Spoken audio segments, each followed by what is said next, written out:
કેમ છો બાળકો?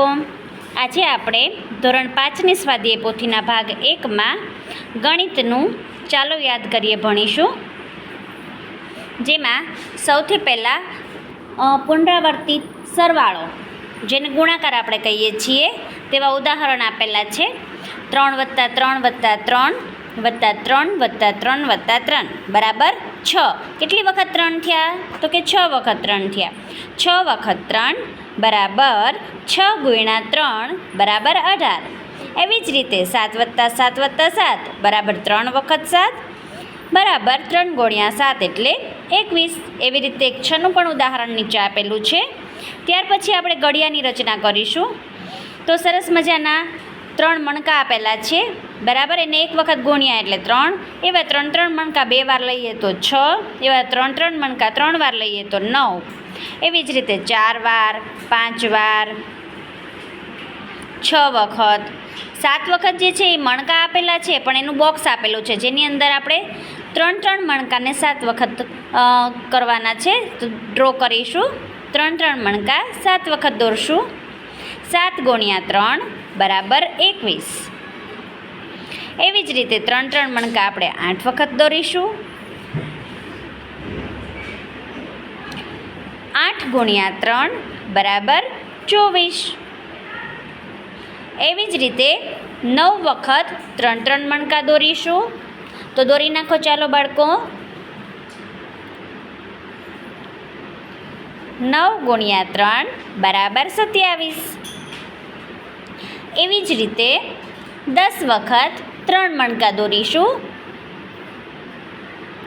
10 × 3 બરાબર 30. તો આવી રીતે જે છે તે ઘડિયાની રચના થાય છે. ત્યાર પછી પેજ નંબર 33 ઉપર 3 + 3 + 3 + 3 + 3 + 3. 3ને આપણે કેટલી વખત લખ્યા? 6 વખત લખ્યા, એટલે 3 × 6 બરાબર 18.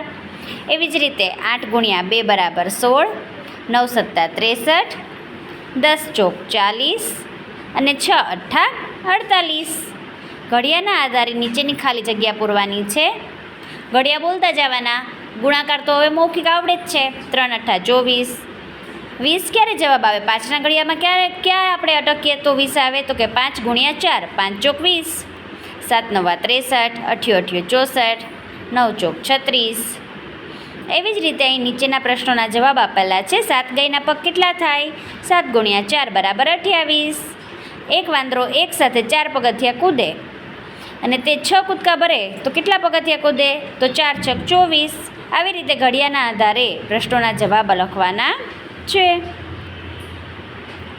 ત્યાર પછીના પેજ ઉપર સંખ્યા જ્ઞાન આપેલું છે. 1 અંકની નાની સંખ્યા, 1 અંકની મોટી સંખ્યા, 2 અંકની સૌથી નાની સંખ્યા, 2 અંકની સૌથી મોટી સંખ્યા, 3 અંકની, 4 અંકની એ સંખ્યા આપી છે. અને ત્યાર પછી સ્થાન કિંમતના આધારે આપણે સરવાળા કરવાના છે.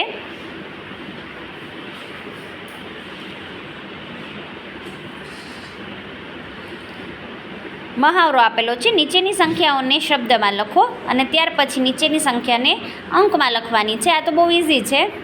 પેલું છે 78, પછી 253, 8070, 1234, 4051, 7890, 6060, 4004, 9623, 7654, 1000 અને 7707. ત્યાર પછી અંકમાં લખવાની છે સંખ્યા, અને ત્યાર પછી લીટી કરેલ અંકની સ્થાન કિંમત લખવાની છે. 8503માં 500 બોલીએ છીએ ને આપણે, છેલ્લેથી ગણીએ તો 100ના સ્થાન ઉપર છે, એટલે એની સ્થાન કિંમત 500 થશે. એવી જ રીતે બધાની સ્થાન કિંમત લખવાની છે.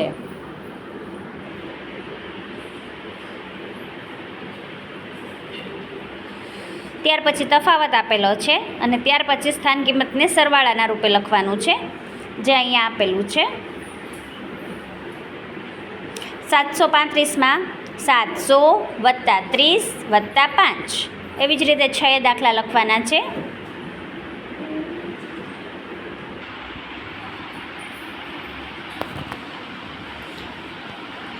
ત્યાર પછી ઉદાહરણ આપેલા છે ગુણાકારના.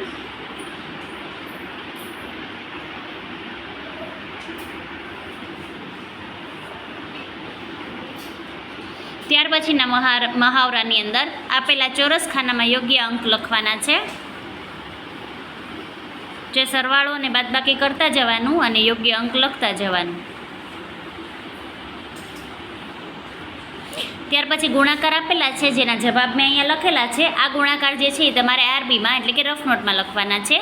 ગુણાકાર કરીને અહીંયા જવાબ જે છે એની સાથે મેચ કરતા જવાના છે. ફક્ત ઉતારો નથી કરવાનો કે આમાંથી જોઈને સ્વાધ્યાય પોથીમાં લખવાનું નથી, પરંતુ આના દાખલા પણ રફ નોટમાં લખવાના છે.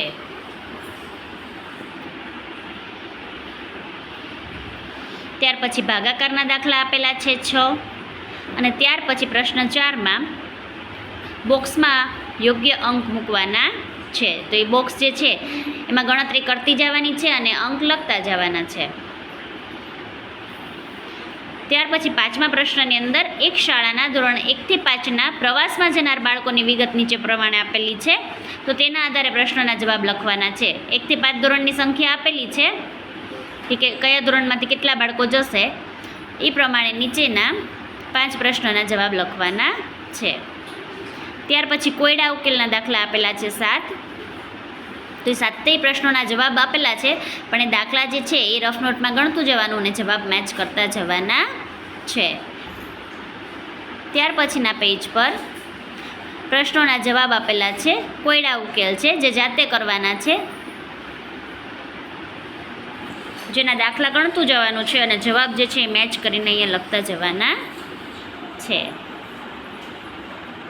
ત્યાર પછી પ્રશ્ન 8માં નીચેના પ્રશ્નોના જવાબ આપો, જેમાં 5 ખાલી જગ્યા આપેલી છે. 100 રૂપિયાની 5 નોટ એટલે કેટલી થાય? 500 રૂપિયા. અને 10 રૂપિયાની 4 નોટ એટલે 40 રૂપિયા. 500 રૂપિયા વત્તા 40 રૂપિયા એટલે કેટલા થાય? 540 રૂપિયા. ત્યાર પછીના પેજ પર આકૃતિની અંદર રેખાંકિત ભાગ દર્શાવવાનો છે. પહેલી આકૃતિ જે છે એની અંદર અડધો ભાગ જે છે એ રેખાંકિત છે એટલે 1/3, ત્યાર પછી 1/4. એવી જ રીતે નીચે આપેલ અપૂર્ણાંક અનુસાર તેની સામેની આકૃતિમાં રંગ પૂરવાનો છે. ત્યાર પછી પેજ નંબર 46માં ત્રીજા પ્રશ્નની અંદર ખાલી જગ્યા આપેલી છે. સામેના 47ના પેજ ઉપર પણ બીજી ખાલી જગ્યા આપેલી છે જે લખવાની છે.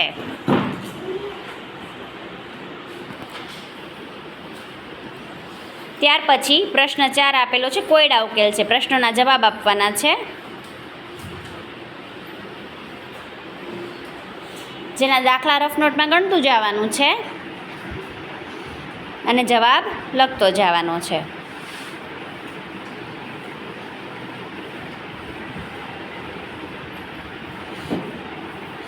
ત્યાર પછી મહાવરામાં પ્રશ્ન 2માં 6 સેન્ટીમીટર છે તો 6 સેન્ટીમીટર માપની લીટી દોરવાની, 3.5 સેન્ટીમીટરના માપની લીટી દોરવાની, 4 સેમીના માપની લીટી દોરવાની અને 7.5 સેન્ટીમીટરના માપની લીટી દોરવાની છે. અને પ્રશ્ન 3માં ખાલી જગ્યા આપેલી છે. 100 સેન્ટીમીટર એટલે કેટલા મીટર થાય? તો કે 1 મીટર. 2 મીટર એટલે કેટલા સેન્ટીમીટર થાય? 200 સેન્ટીમીટર.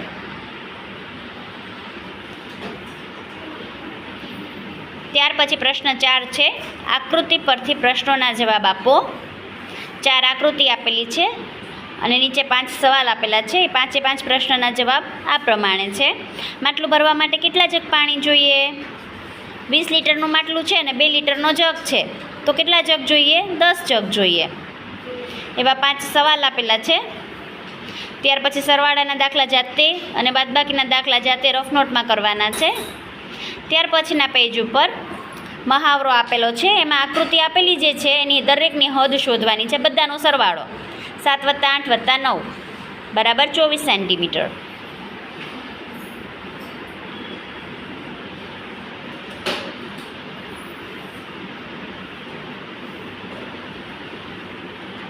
હવે અહીંયા અલગ અલગ નીચે આકૃતિઓ આપેલી છે, એની હદ માપવાની છે.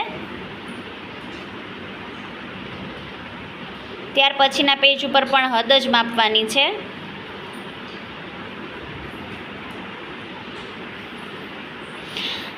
પ્રશ્ન 3માં નીચે આપેલી આકૃતિઓ જે છે એમાં કેટલા ચોરસ ખાના છે? 4 ચોરસ ખાના ગણવાના છે અને એ ખાનાની સંખ્યા લખવાની છે. પેલા બંનેમાં 12 છે અને ત્રીજામાં 15 ખાના આપેલા છે.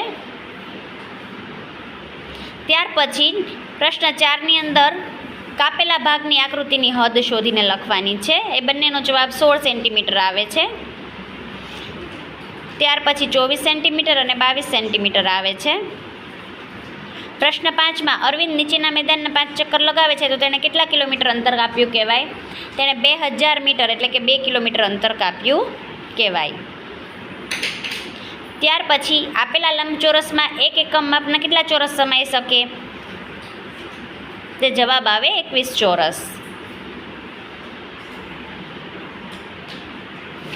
ત્યાર પછી પ્રશ્ન 7ની અંદર 5 પ્રશ્નો આપેલા છે અને એના જવાબ જે છે એ કોયડા ઉકેલની જેમ ઉપરથી શોધીને લખવાના છે. કોણે 3 કિલોમીટર અંતર કાપ્યું? તો યશે 3 કિલોમીટર અંતર કાપ્યું. એક ચક્કર મારતા 1000 મીટર અંતર કપાય છે એટલે 1 કિલોમીટર અંતર કપાય છે. તો યશે 3 ચક્કર માર્યા એટલે 3 કિલોમીટર અંતર કપાય. એવી જ રીતે આ 5 પ્રશ્નના જવાબ લખવાના છે.